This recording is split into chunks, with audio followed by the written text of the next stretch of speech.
Nandito na tayo sa 5 taon. Ito yung pinakamahirap sa lahat. Hindi, totoo yan, di ba? Sabi nga nila pag 5 taon na yung pinakamahirap daw, di ba? And totoo nga yun. Mahirap nga talaga siya. Pero, huwag kang mag-alala dahil malalagpasan namin yun. And, nagkakaproblema kami ni Catherine.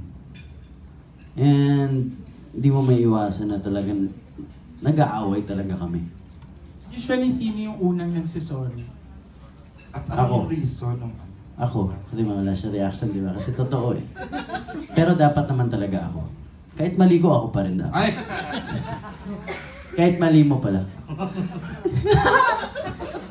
Hindi. Seryoso ba yung kamay mag-aaway kayo? Oo naman, no?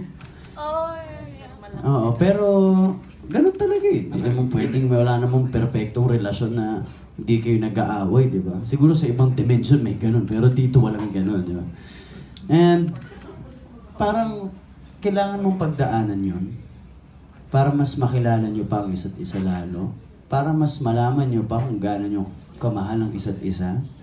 And pagsubok yan eh, na kailangan mo lang laging lagpasan para lalo kayong mag-grow.